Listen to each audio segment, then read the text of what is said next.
So hello friends, welcome back to my channel. तो भाई आज हम कवर करने वाले हैं जो तुम्हारा चैप्टर 1 है, BCR business communication and reporting वाला। इसका जो चैप्टर 1 है, इसका क्वेश्चन तुम्हें कंपलसरली मिलेगा देखने को हर क्वेश्चन के फर्स्ट पार्ट में। ठीक है, 2 नंबर के क्वेश्चन आते हैं और मैं बता दूंगा कहाँ कहाँ से क्वेश्चन बनते हैं, और शायद से तुम्हें पहले से ही पता हो। तो इसमें क्या रखेंगे कि थोड़ा फास्ट रखेंगे इस चीज को, और मैं मॉड्यूल ही उठा रहा हूँ। मैंने ऑलरेडी इसमें देखो सारा हाईलाइट कर रखा है, मेन मेन सबका मैंने कर रखा है। तो मैं फटाफट रखूंगा, तुम्हें बस अटेंटिवली सुनना है, साथ के साथ जो हाईलाइट कर रखा है उसे पढ़ना भी है, क्योंकि पढ़ोगे तो तुम्हारी इमेज दिमाग में फिट होगी। फटाफट स्टार्ट करेंगे कि कम्युनिकेशन है क्या। भाई ये जो लाइन है ना, ये इसे याद कर लो, चाहे 1 मिनट लगाओ 2 मिनट लगाओ, ये याद कर लेना। कम्युनिकेशन एक प्रोसेस है। अब मैं बताता हूँ क्या। भाई देखो, तुम्हारे ना 31 दिसंबर से पेपर चालू है। मुझे ऐसा लगता है हार्ड आएगा, बट तुम कर लोगे। बट यार फीलिंग आ रही है अंदर से कि डर सा लग रहा है। ठीक है, और मेरे इमोशंस भी ऐसे ही बदल रहे हैं उसे देख के कि यार मैं नहीं पढ़ रहा, मन नहीं कर रहा, ये वो। ठीक है, बट मैं जो भी आंसर दे सकता हूँ ना, वो लिख के दूंगा। मेरे बिहेवियर या बोलने से मेरा कुछ नहीं होने वाला। तो मैंने इस बात में तुम्हारी पूरी ये डेफिनेशन सी कवर कर दी है। देखो, मैंने बोला कि 31 दिसंबर को तुम्हारे पेपर है चालू। मैंने एक इन्फॉर्मेशन दी। मेरे को लग रहा है कि यार पेपर आसान आने वाला ही है, तो ये मैं तुम्हें आइडियाज वगैरह दे रहा हूँ, ये सारी चीज थॉट्स अपनी बता रहा हूँ। ठीक है, डर लग रहा है मेरे को। ठीक है, कुछ करने का मन नहीं कर रहा है, ये मैं अपनी फीलिंग्स एंड इमोशंस बता रहा हूँ। अब इस चीज को हम लिख के भी दे सकते हैं, बोल के भी, कुछ सिग्नल दे के। जैसे मैं सर पकड़ के बैठ जाऊं तो इससे क्या पता लगेगा कि मेरे को डर लग रहा है। तो कई तरीके से कम्युनिकेशन होता है, एक प्रोसेस है जिससे हम अपनी information, thoughts, feeling, emotions and ideas को शेयर करते हैं through speech, signal, writing, behaviour. तो ये चीज तुम याद कर लो। इसमें क्या होता है, ये एक प्रोसेस है जिसमें कि देखो, अब लिख के थोड़ा सा ज्यादा बता देता हूँ। एक सेकंड, ये रहो। ये एक प्रोसेस है जिसमें कि जो सेंडर होता है, और ये रहा तुम्हारा रिसीवर। ठीक है, ये मैसेज को इनकोड करता है। देखो इनकोड, अब तुम इतना डीप में मत जाओ। इनकोड का सीधा सीधा मतलब है कि एक क्लियर मैसेज है ना, उसको थोड़ा अपनी भाषा में, यानी कि उसके सामने एक इनक्रिप्शन लगा के। अब ये इनक्रिप्शन तुम्हें समझ नहीं आएगी, क्योंकि इस टाइम पे भाई तुम ज्यादा डीप में मत जाओ। बस ये समझ लो कि उसे किसी अपनी कोड वर्ड की लैंग्वेज में होता ना कि हाँ भाई ये ब्रो कोड है, या अपनी पर्सनल बातचीत है। ऐसे मान लो किसी का फोन आ गया, अब तुम बोल रहे हो उसे, अरे यार माइक तो लगाया नहीं मैंने, कोई नहीं अब लगा लेंगे। हाँ, तो मान लो किसी का फोन आ गया, वो बोल रहा है बता भाई ये कौन से कलर की लेनी है। अरे हाँ, वो पेन तो ब्लू कलर का चाहिए ना, ब्लैक कलर, ऐसे करके वो कोड में बता रहे हो। ठीक है, फिर वो रिसीवर है, वो उसे डिकोड करेगा। ठीक है, फिर उसे फीडबैक देता। तो ऐसा ऐसा है, तुम इसको याद कर लेना। कितने तरीके की होती हैं, तो तरीकों में टाइप्स ऑफ कम्युनिकेशन को बांटने के लिए हमने क्या करा, दो स्टाइल्स में से बांटा, दो चीजों में बांटा। कम्युनिकेशन चैनल्स, मतलब किसके थ्रू वो चल रही है कम्युनिकेशन, किसके थ्रू हो रहा है, और किस स्टाइल में हो रहा है, उसके बेस पे फॉर्मल, इनफॉर्मल, और वर्बल, नॉन वर्बल, विजुअल। तो आओ फटाफट से देखते हैं। सबसे पहला आता है वर्बल कम्युनिकेशन। इसमें क्या होता है, it involves use of words. सबसे पहली बात जो वर्बल होता है ना, देखो मैं बताता हूँ। ये हो गया है नॉन वर्बल। मैंने इसमें कोई वर्ड का यूज ही नहीं करा, मैंने सिग्नल्स का, इन सारी चीजों का यूज करा है। कोई गेस्चर्स दिए हैं, ठीक है, हाथ का कुछ मूवमेंट करी है इससे। बट जो वर्बल होता है उसमें वर्ड्स होते हैं। भाई मेरे को 2 रुपए चाहिए। ठीक है, मैंने इसमें क्या करा, मैंने इसके साथ मिक्स कर दिया नॉन वर्बल भी वर्बल भी, बट इसे वर्बल में काउंट करेंगे क्योंकि वर्ड से बोला है। इसमें क्या होता है कि स्पोकन मीडियम होता है, मतलब जनरली प्राइमरली रेफर होता है कि वर्बल में क्या होता है, बोल के हम ज्यादा काम करते हैं। अब ये भी, इसके 2 तरीके हो सकते हैं, रिटर्न भी हो सकता है, ये ओरल भी हो सकता है। अब सबसे पहले समझो वर्बल कौन सा होता है, जिसमें वर्ड का यूज हो, जिसमें यूज ऑफ वर्ड्स होता है। रिटर्न में क्या हो गया कि इसमें क्या होता है, लेटर्स एंड डॉक्यूमेंट्स, मतलब कि वर्ड्स को यूज करना है रिटर्न फॉर्म में। और ये सारे जितने भी है, reports, handbooks, brochures, various platform, SMS, ये सारा तुम्हारा रिटर्न कम्युनिकेशन होता है। ठीक है, एग्जाम्पल तुम दे सकते हो, और तुम्हें दे के आने पड़ेंगे एग्जाम्पल, तभी नंबर मिलेंगे। इसके बाद आता है ओरल। इसमें हम बोलते हैं वर्ड्स को। ठीक है, और वर्बल कम्युनिकेशन सबसे ईजिएस्ट होती है, सबसे फास्टेस्ट होती है। इसके बाद भी तुम्हें सरप्राइज मिलेगा कि ये सिर्फ और सिर्फ 7% होता है हमारी ओवरऑल कम्युनिकेशन का। ठीक है, इसके बाद ओरल जो कम्युनिकेशन होती है, जो हम जैसे मैं बात कर रहा हूँ इस टाइम तुमसे, लिख के भी दिखा रहा हूँ, वो चीज़ अलग है। बट ओरल कम्युनिकेशन में काफ़ी सारी चीज़ें होती है, 6 चीज़ें हैं ये, ई एफ तक है, तो 6 चीज़ें हो गई। सबसे पहली आती है प्रोनाउंसिएशन। अब अगर किसी चीज़ का प्रोनाउंसिएशन ढंग से होगा तो उस चीज़ को ढंग से समझा जा सकता है। जैसे इसमें देखो, जो प्रोनाउंसिएशन है वो एक फिजिकल एक्टिविटी है, ठीक है, ना कि एक कॉग्निटिव एक्टिविटी। कॉग्निटिव क्या होती है? दिमागी सोच विचार। फिजिकल क्या है? फिजिकल जैसे हाथ मूवमेंट कर रहा हूँ, अब दिमाग में मेरे क्या चल रहा है वो नहीं दिखता, हाथ मूवमेंट दिखते हैं। तो प्रोनाउंसिएशन फिजिकल एक्टिविटी है, जिसमें कि हमारे लंग्स, माउथ, ब्रीथ, ठीक है, लिप्स, टंग, जॉ, वॉइस, ये सारी चीजें आती हैं। और इसमें पता क्या मेन चीज ध्यान दी जाती है एसेंट पे, कि तुम्हारी एसेंट कैसी है, बोलने का लिहाज। अब जैसे तुम्हें दो एसेंट में सुना देता हूँ अपनी वाली। एक तो हो गई थोड़ा दिल्ली वाली, कैसी हो गई कि सर ये क्वेश्चन समझ नहीं आया मेरे को। अब थोड़ा हरियाणवी लैंग्वेज में आ जाए, मास्टर जी क्वेश्चन समझ ना आया, तो ऐसे करके तुम्हारी दो एसेंट बन जाती है, ठीक है। तो एसेंट पे भी हमें ध्यान देना चाहिए अगर हम किसी की ओरल कम्युनिकेशन को समझ रहे हैं तो। अब तुम अलग अलग भाषा सीखोगे, तुम्हारा एक्सपोजर डिफरेंट टाइप की एसेंट पे होगा, तो तुम उतना ही फ्रेंडली बिहेवियर बना सकते हो अपने बिजनेस के अंदर, ठीक है। तुम्हारा कोई भी कम्युनिकेशन में बैरियर नहीं आएगा। अब जैसे मान लो मैं हूँ हरियाणा साइड का या राजस्थान साइड का, अब कोई दिल्ली का बंदा थोड़ी सी भी उस चीज की एसेंट की नॉलेज रखता ही नहीं है, तो उसे मेरी बात समझ ही नहीं आएगी ढंग से। थोड़ा बहुत ज्ञान होना चाहिए कि राजस्थान में क्या बोल रहा है, यूपी में क्या बोल रहा है, ये सारी चीज। इसके बाद आता है दूसरा, listen intently to speak well. मतलब कि अगर तुम्हें ढंग से बोलना है तो उसके लिए पहले ढंग से सुनना आना चाहिए। A good speaker is one who is good listener. हमेशा ये लाइनें तुम्हें लिखनी है भाई, मैंने इसलिए हाईलाइट करी। तुम्हें पीडीएफ चाहिए तो बता देना, मैं डाल दूंगा। एक जो अच्छा बोलने वाला होता है ना, वो हमेशा पहले अच्छा सुनने वाला होता है, वो सुनता है पहले, सारी चीजें समझता है, ठीक है।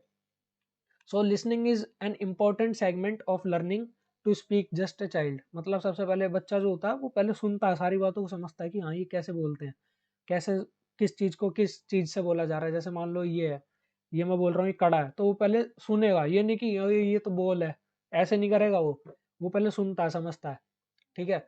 और ये नेचुरली इम्प्रूव होती है, और जितना ज्यादा तुम सुनोगे उतनी तुम्हारी कन्वर्सेशन बढ़िया हो जाएगी। जो तीसरी चीज आती है कि ग्रामर अच्छी होनी चाहिए। ये नहीं कि तुम कुछ भी बोल रहे हो। आजकल तो मतलब क्या है कि ग्रामर व्रामर इतनी होती नहीं है। जैसे तुम ये सेकंड पार्ट में देखोगे तो इतनी ज्यादा ग्रामर है नहीं।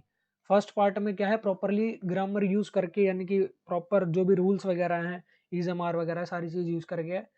दूसरे में क्या है, बिल्कुल शॉर्ट कर दिया है, और आजकल यही चल रहा है, ठीक है। जो चौथी चीज आती है, noticing language is important in order to emphasize the need of learners.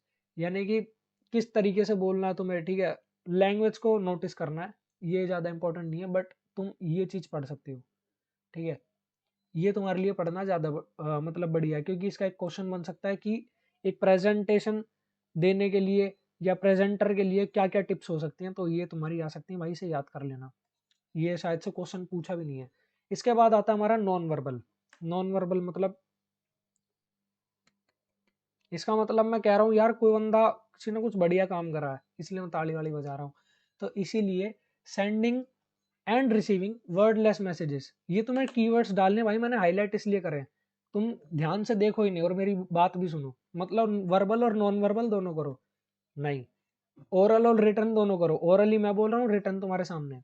इसके बाद इसमें क्या होता है, हम मैसेजेस को भेजते हैं और रिसीव करते हैं कैसे, without use of words. Words का यूज भी ना करें, हम आपस में कम्युनिकेशन करते हैं। अब कितने तरीके के होते हैं, कौन से वाले, नॉन वर्बल वाले। फिजिकल नॉन वर्बल कम्युनिकेशन, यानी कि तुम्हारी बॉडी लैंग्वेज।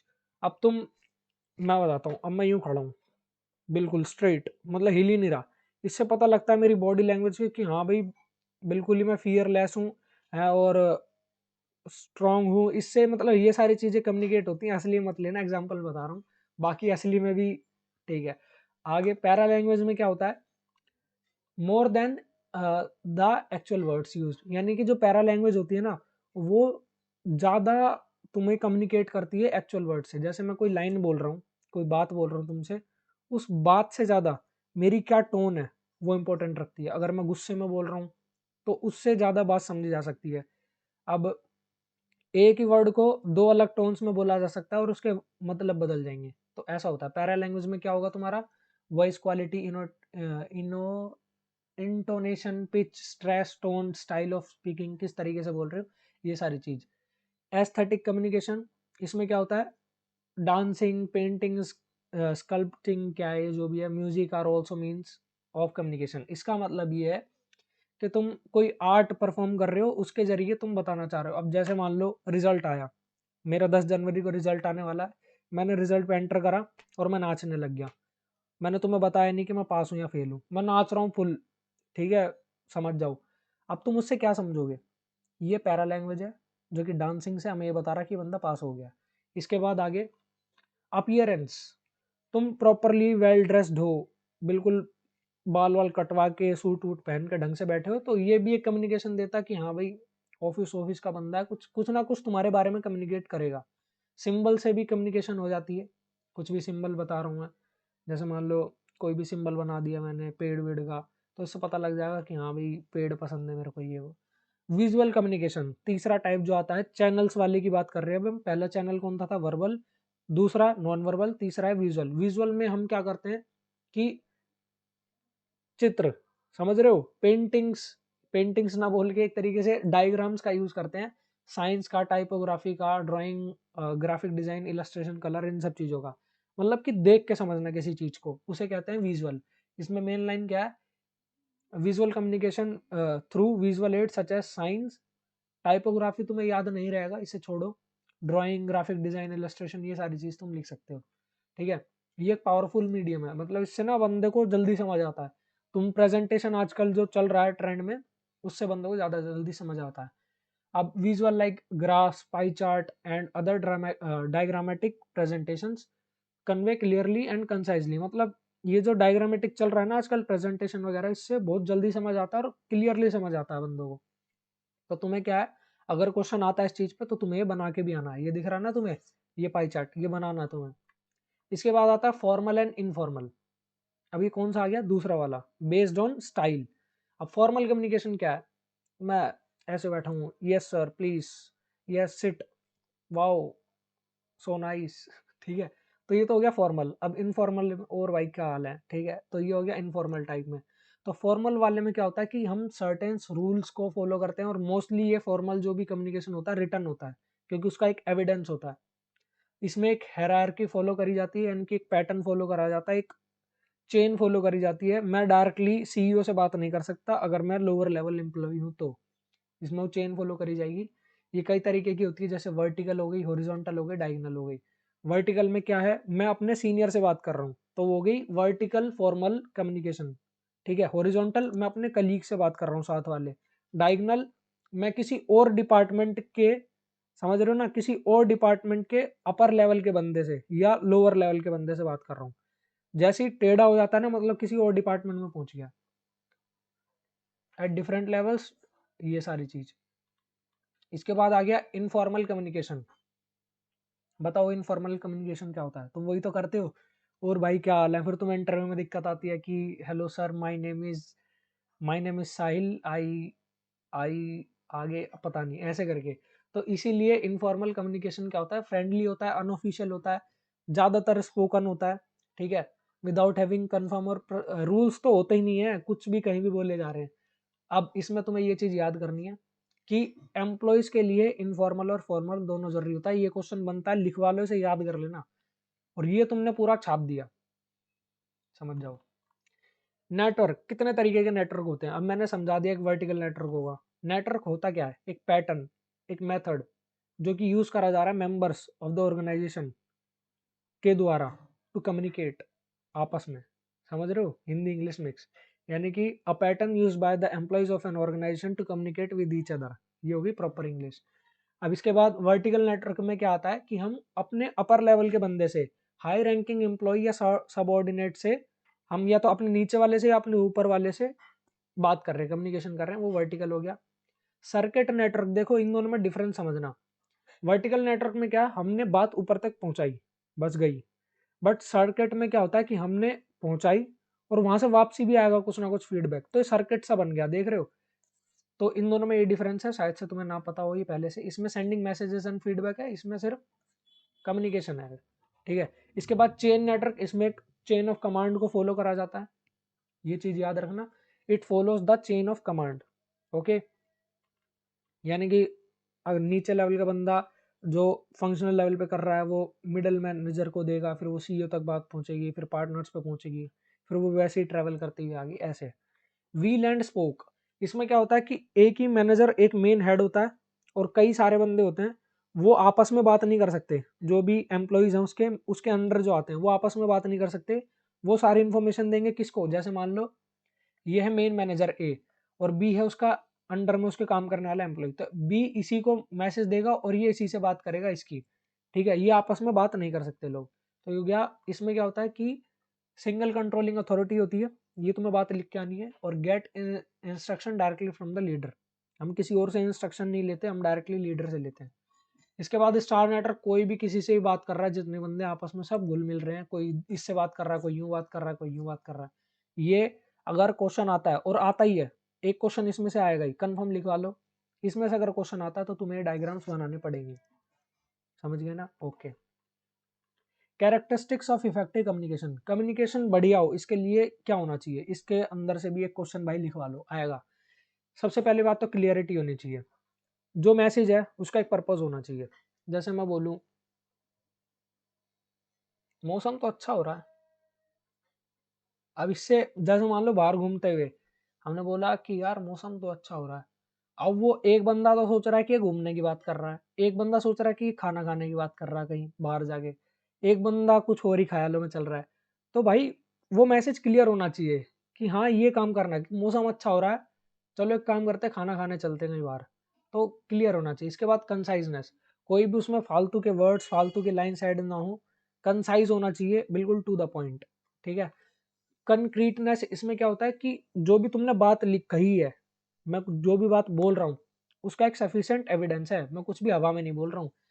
कि तुम्हें पता है एक बात, कि जो आईसीआई है उसने एग्जाम कैंसिल कर दिए, तुम देखना, पेपर वेपर मत देना, कुछ नहीं होता उसमें, ऐसे ही है। सीए की अब जॉब भी लगना बंद हो चुकी है, तो इसका कुछ एविडेंस ही नहीं है, मतलब मेरा जो मन में आ रहा है बोले जा रहा हूँ। इसके बाद कोहेरेंस, कोहियरेंस या जो भी इसे पढ़ो भाई, इतना प्रोनाउंसिएशन बेकार है, इफेक्टिव कम्युनिकेशन नहीं हो पा रहा, ओरल कम्युनिकेशन, बट रिटर्न तो हो रहा है ना, रिटर्न तुम देख लेना। Coherence in writing and speech refers to logical bridge between words. अब देखो, समझो मेरी बात को, मैं तुम्हें बताता हूँ भाई, देखो मैंने अभी पेपर दिए ना, मेरी आईटीटी की ट्रेनिंग चालू होने वाली है, मेरे फाउंडेशन में 283 मार्क्स आए थे, और मेरे को बैट बॉल भी खेलना पसंद है, बट मेरे को ना एक सब्जी पसंद नहीं है, मतलब मैं वो खाना पसंद नहीं करता। छोड़ो कोई बात नहीं, अभी मैं बैट बॉल खेलने जा रहा हूँ, बट इसमें तुम ये सोचो कि किसी बात का आपस में कनेक्शन ही नहीं है, मैं कुछ भी बोले जा रहा हूँ, मेरे दिमाग में जो आ रहा है। तो एक लॉजिकल ब्रिज होना चाहिए, तुम शुरू से एंड तक कोई बात बोल रहे हो तो उनमें आपस में बीच में कोई कनेक्शन होना चाहिए, ये नहीं कि कुछ भी बोले जा रहे हो तुम। इसके बाद कंप्लीटनेस, ये नहीं कि आधी अधूरी बात बता दी, लो जी खरीद लो सामान, क्या खरीद लो, है क्या चीज, ये कौन सा सामान बेच रहा है, इसका प्राइस क्या है, कुछ तो पता है।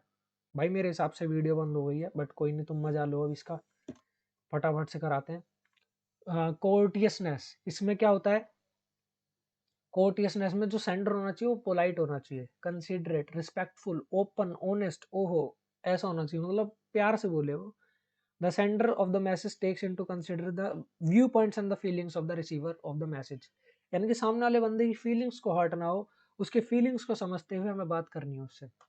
लिसनिंग फॉर अंडरस्टैंडिंग, इसका मतलब कि हमारे आसपास ना बहुत ज़्यादा नॉइस है, आसपास बहुत ज़्यादा नॉइस है, कोई इधर से हॉर्न बजा रहा है, कोई कुछ कर रहा है, और इसी वजह से हम सारी बातें ध्यान से नहीं सुनते। क्या है कि हमारे आसपास बहुत ज़्यादा नॉइस है, and most of it is not listen to be careful, यानी कि जो भी बातें हम बोलते हैं उनमें से ज़्यादातर बातें ध्यान से हम नहीं सुन पाते। तो इसीलिए हमें बातों को सुनना है उसे अंडरस्टैंड करने के लिए, ये नहीं कि हाँ भाई छोड़ दिया ऐसे ही। इसके बाद आता है फोकस एंड अटेंशन, हम क्या करते हैं कि हम करते हैं मल्टीटास्किंग, हम फ़ोन भी चला रहे हैं, हम पढ़ भी रहे हैं, हम सब काम कर रहे हैं, हम खा भी रहे हैं साथ के साथ, इधर से कॉल भी चल रही है, सब कुछ हो रहा है। तो इससे क्या होगा कि तुम एक चीज़ पे फोकस नहीं कर पाओगे। तो मल्टीटास्किंग को छोड़ के एक चीज़ पे ध्यान दो, ये कह रहा है बंदा। और इसमें से इतना ज़्यादा आता नहीं, ऊपर वाले में आता है। इसके बाद इमोशनल अवेयरनेस एंड कंट्रोल। देखो, जो ह्यूमन बिहेवियर है is not under sole control of emotion और डेलिब्रेशन, बट जो इमोशन है वो बहुत मेजर रोल प्ले करता है कि हाँ बंदे के क्या इमोशंस है, किस भावना से वो बोल रहा है। तो अगर वो भावना सही होगी तो तुम्हारी कम्युनिकेशन भी अच्छी होगी। इसके बाद आता है बैरियर्स इन कम्युनिकेशन। मैं एक काम करता हूँ, दूसरे फ़ोन से ट्राई करता हूँ कि दूसरे फ़ोन से वीडियो बन जाए, फिर उसे एडिट कर दूंगा मैं। ठीक है, ये वाला मैं इससे ले लेता हूँ। एक सेकंड भाई। सो भाई, वीडियो को बड़ी ना करते हुए अब फटाफट से इसे करेंगे यार। वीडियो ज़्यादा बड़ी होगी, 20 मिनट की तो तुम्हें लगेगी आराम से। बट हाँ, तुम्हारा कम्युनिकेशन चैप्टर इसमें ख़त्म। ज़्यादा लंबा हो गया, बट थोड़ा सा करना भी पड़ता है आपस में इंटरेक्शन। इसके बाद देखेंगे हम बैरियर्स इन कम्युनिकेशन, यानी कि हमारी कम्युनिकेशन में किस वजह से रुकावट आती है या किस वजह से कम्युनिकेशन सही से नहीं हो पाता है। ठीक है, सबसे पहले तो मैं इंट्रोडक्शन देना है इस तरीके से कुछ, कि there are multiple barriers in communication. Barrier result in distortion and misunderstanding of intended meaning and communication. मतलब कि जैसा हम चाहते थे कि इस तरीके से कम्युनिकेशन हो, इस कम्युनिकेशन की ये मीनिंग निकले, वैसा नहीं हो पा रहा है। मैं कॉल कर रहा हूँ, उसे सुनाई नहीं दे रहा। ठीक है, तो ऐसा। सबसे पहला आता है फिजिकल बैरियर। फिजिकल बैरियर मतलब आसपास नॉइस है, टेक्निकल डिस्टर्बेंस है, आउटडेटेड इक्विपमेंट। अब मैं फ़ोन कर रहा हूँ, सामने वाले बंदे के पास है BSNL की सिम, अब उसे आवाज़ नहीं आ रही, मैं कह रहा हूँ हेलो हेलो, सुन रहा भाई, हेलो। अब ये दिक्कत हो रही है भाई साहब, बार बार बंद हो रहा है। कोई नहीं, जितना हो सकेगा ट्राई करेंगे। इसके बाद है ऑर्गेनाइजेशनल स्ट्रक्चर बैरियर, मतलब कि कोई सिस्टम ही नहीं है। ऑर्गेनाइजेशन में बिल्कुल टेढ़ा मेढ़ा सिस्टम बना हुआ है, इसे अपने जो सीनियर है उससे बात करनी है, बट डायरेक्टली बात नहीं कर सकता, और इनके आपस में कोई लिंक भी नहीं है, ना फ़ोन नंबर है। तो ऑर्गेनाइजेशन स्ट्रक्चर बैरियर भी हो सकता है। लैंग्वेज बैरियर हो सकता है, कैसा कि हमें नॉलेज ही नहीं है सामने वाले बंदे की लैंग्वेज की। अब जैसे मान लो मैं किसी साउथ के बंदे से बात कर रहा हूँ, उसकी ज़रा सी भी नॉलेज नहीं है, तो इससे हो सकता है कि हाँ बहुत ज़्यादा दिक्कत है। और ये तुम्हारा इंपॉर्टेंट है, इसे याद कर लेना बिल्कुल ढंग से। कल्चरल बैरियर मतलब सामने वाला बंदा किसी और कल्चर से बिलोंग करता है, मैं किसी और से करता हूँ। ठीक है, मैं दिल्ली की साइड का हूँ, कोई बंदा साउथ की साइड का है। तो अलग अलग कल्चर होने की वजह से भी तुम्हारा क्या है कि कम्युनिकेशन में बैरियर्स आ जाते हैं, कम्युनिकेशन ढंग से हो नहीं पाती। अब वो कुछ और ही चल रहा है उसका, वो चाहता है कि हाँ मेरे थोड़ा सा रिलीजियस टाइप का बंदा है, मैं हूँ कि रिलीजियस टाइप का बंदा नहीं हूँ। असली मत समझना, एग्जाम्पल बोल रहा हूँ मैं बस। तो इस वजह से आपस में थोड़ा हो सकता है कॉन्फ्लिक्ट, उसकी अंडरस्टैंडिंग कुछ हो रहा है, मेरी अंडरस्टैंडिंग। इसे तुम थोड़ा ढंग से पढ़ लेना, ठीक है, इंपॉर्टेंट है ये। इसके बाद आता है इमोशनल बैरियर। अब अगर वो एक बंदा गुस्से में ही रहता है, उसका पता नहीं क्या ही सीन है, मतलब गुस्से में ही रहेगा हमेशा, तो इस वजह से क्या कम्युनिकेशन ढंग से हो नहीं पाती। या फिर कोई बंदा है वो जेलिसी में पड़ा है, अलग ही उसका एनजाइटी है, मतलब अलग ही तरीके का बंदा है, तो इस वजह से क्या है कि कम्युनिकेशन ढंग से हो नहीं पाएगा। Attitude barrier. अब रिसेप्शन पे कोई चीज़ दे के आनी थी, रिसेप्शन पे बैठी थी लड़की, अब मैं निकला शाय, इंट्रोवर्ट, अब मैं जा ही नहीं रहा सामान देने। तो भाई ये भी एटीट्यूड बैरियर तुम्हारा हो जाता है कि बार बार भाई कैमरा बंद हो रहा है, मैं ट्राई कर रहा हूँ क्योंकि 2% बैटरी बच रही है, बस किसी तरह हो जाए रिकॉर्ड।